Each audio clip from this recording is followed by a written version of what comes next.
Sa femme demande le divorce, le monsieur le prend pas bien et il décide de l'achever, de lui ôter la vie.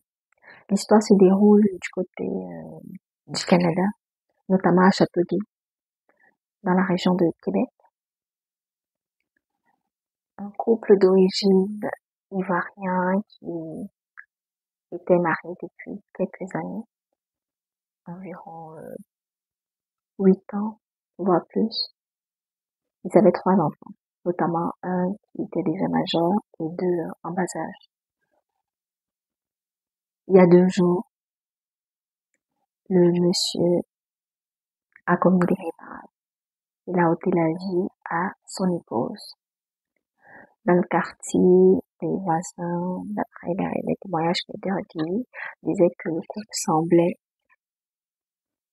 heureux, zen et épanoui, quoi.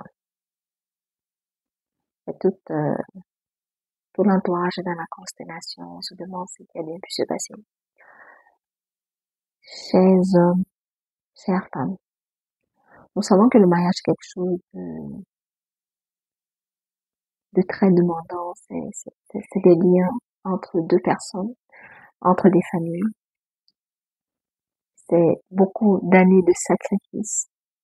C'est beaucoup d'années d'investissement. C'est beaucoup d'années de don de soi, don de l'autre, don d'humain. Et lorsque les choses tombent à l'eau, c'est souvent très dur de l'accepter. C'est souvent terrifiant de passer au travers. Mais ne jamais, s'il vous plaît, songer à enlever la vie à votre partenaire, à votre ex-partenaire. Vous créez plus de problèmes qu'autre chose. Et surtout lorsque vous avez partagé des moments de joie, des moments de bonheur, des moments de difficulté aussi. Tous ces moments d'intimité là, avec quelqu'un. Un homme qui vous a permis d'être maman, une femme qui vous a permis d'être papa. Apprenez à quitter le navire avant qu'il ne se fasse tard. C'est difficile. Je sais que pour certains hommes, surtout du côté, pour ceux qui sont en Occident, il y a des pensions alimentaires après des divorces, il faut aller au tribunal, il y a beaucoup d'argent avec, il faut payer des avocats tellement cher. Le stress émotionnel qui va avec ça, le stress financier, c'est tellement difficile. Mais n'oubliez pas que vous pouvez passer au travers. C'est un long processus. C'est comme un deuil, en fait. Vous devez accepter que la personne ne sera plus avec vous. Vous devez accepter de passer à autre chose. Vous devez accepter de commencer à cheminer seul, de recommencer votre vie à zéro pour certaines personnes. Pour d'autres, ils ont déjà des maisons. C'est dur de la vendre. Une maison que peut-être vous allez acheter tout seul avant votre conjoint ou votre conjoint et que dépendamment de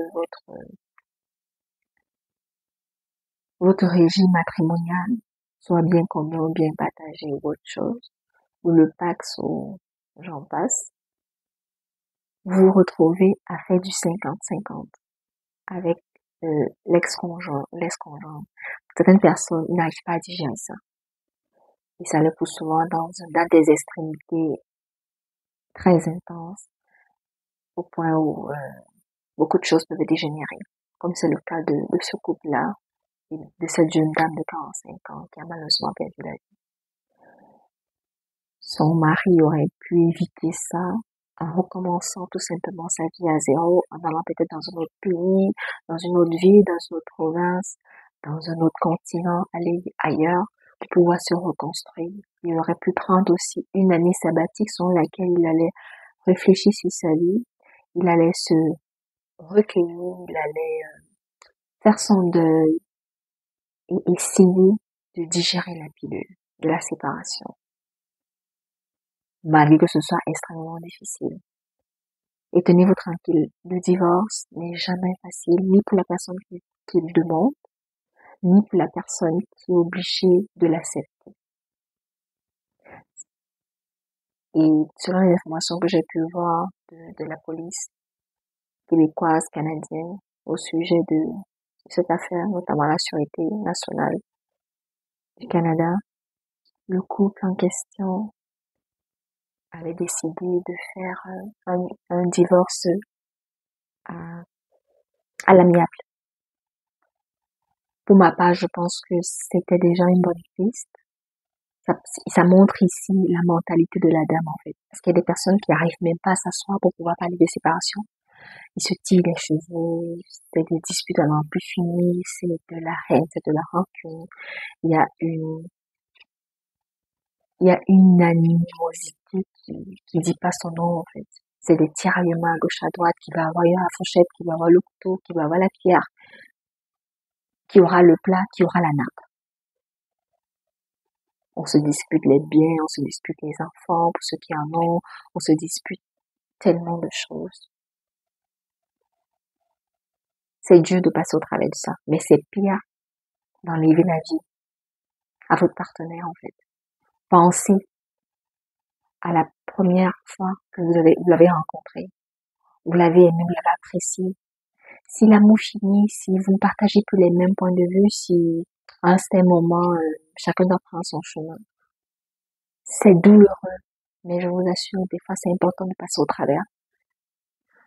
Ne venez pas vous pourrir la vie, ne venez pas vous détruire la vie à cause d'un acte aussi odieux. La dame ne vivra plus, les enfants vont certainement aller en famille d'accueil. Et le papa en question, il va plus voir ses enfants, je doute fort en fait, parce que les enfants diront que c'est papa, l'assassin de maman. Vous imaginez le traumatisme en arrière de ça? Il a perdu ses enfants, il a perdu son ex-conjointe. Et il s'est perdu aussi. Parce aller en prison, ça implique d'avoir un casier judiciaire. Ce qui est compliqué après pour qu'il puisse commencer à travailler, puis continuer à travailler, pour qu'il puisse évoluer dans la société, s'insérer. Même moralement, quand t'as déjà versé le sang humain, c'est compliqué. Je sais même pas comment certaines personnes qui le font se regardent dans la glace. Est-ce qu'elles arrivent à dormir?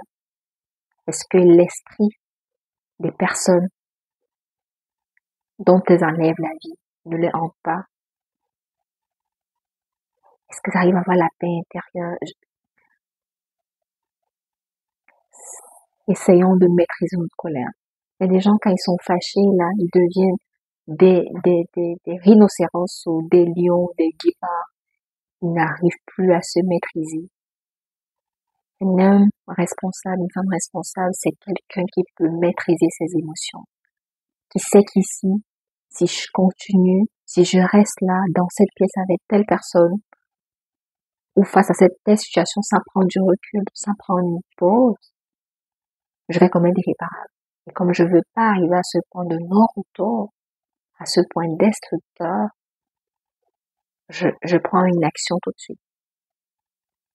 Et je sais pas, essayez de vous entourer, essayez de regarder aussi les personnes qui ont eu à s'en sortir face aux situations aussi difficiles que vous.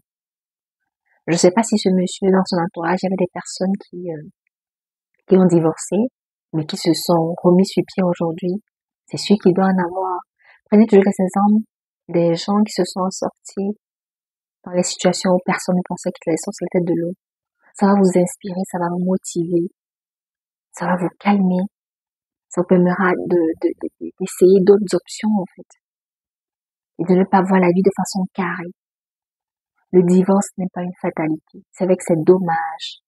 Ça crée une fissure, ça crée, vous vous sentez, vous avez l'impression que vous avez échoué. Ça vient toucher votre ego. Après, la société aussi, il y a des stéréotypes comme quoi, quand on est divorcé, ça veut dire qu'on est une moins que rien, ça veut dire que on est irresponsable. Il y a tellement d'étiquettes en colle aux gens, mais ne vous fiez pas à ça. Parce que sinon, ça va vous pousser à prendre des décisions très néfastes pour vous. Et le moment que votre conscience revienne en place, il se fera déjà trop tard. Vous aurez à détruire plusieurs vies, ainsi que la vôtre aussi. Et vous allez vous en vous attirez plus d'ennuis qu'autre chose. Vraiment, mes condoléances à la famille de la jeune dame qui a été brusquement arrachée à la vie et beaucoup de courage à ses enfants, à sa famille biologique, à sa famille professionnelle, à son entourage, toutes les personnes qui la connaissaient. C'est dur. J'imagine pas pour ses parents, pour les personnes qui l'aiment. Elle était dans le domaine de la santé. Elle était une bonne employée d'après les informations que j'ai vues sur la toile. Elle voulait juste quitter de ce mariage pour pouvoir recommencer sa vie. Et malheureusement, le monsieur n'a pas accepté la décision. Il a décidé d'en finir avec elle. Peut-être sous l'effet de la colère, sous l'effet de la jalousie, sous l'effet du regret de vouloir recommencer, sous l'effet il se sentit peut-être trahi. Ayez des personnes qui peuvent vous soutenir quand ça va plus. Ayez des personnes qui sont là pour vous conseiller, pour vous épauler, pour vous donner des conseils qui vont vous aider à ne pas vous retrouver dans du pétrin. C'est important. Et sachez, vous maîtriser. Des fois, ça peut être le sport. Pratiquez des activités qui vont vous aider à canaliser vos émotions. À quel moment est-ce que vous pensez, ne serait-ce qu'un seul instant, à ôter la vie à la maman de vos enfants, au papa de vos enfants, à votre partenaire de vie, quelqu'un avec qui vous avez partagé votre vie, même si c'est pour une seconde, même si c'est pour une journée, pour ne pas dire plusieurs années ou un bon moment. Vraiment, faisons attention à nos actes, à nos pensées et à nos émotions. Nous ne sommes pas des animaux. Les animaux, ils agissent par instinct, mais l'humain est censé être quelqu'un de réfléchi. Et quand tu es réfléchi, par rapport à une situation, il faut prendre du recul, il faut demander du conseil, il faut s'entourer. Il faut réfléchir par 1000 fois avant d'agir, en fait. Parce que sinon, après, vous vous retrouvez dans des sales draps et c'est compliqué. Vous gâchez votre vie. Pourtant, la vie est tellement belle, malgré les difficultés qu'on puisse avoir. Si la madame était encore en vie, elle aurait pu refaire sa vie. Le monsieur, il terminera pas ses journées en tôle. Il aurait peut-être rencontré une autre dame avec qui il aurait pu vivre un amour idyllique, un amour plus profond peut-être que ce qu'il a vécu avec son ex-femme, dont il a ôté la vie. Mais juste parce que il s'est concentré sur les problèmes, il s'est concentré sur les pensions alimentaires, il s'est concentré sur peut-être la perte des biens matériels, immatériels. Ça fait mal, certes. Vous pouvez recommencer, vous pouvez vous donner d'autres objectifs, vous pouvez recommencer à zéro, vous donner du temps. Vous pouvez même quitter le pays en question, aller ailleurs, mais n'enlevez pas la vie à quelqu'un parce que son sang va toujours crier pour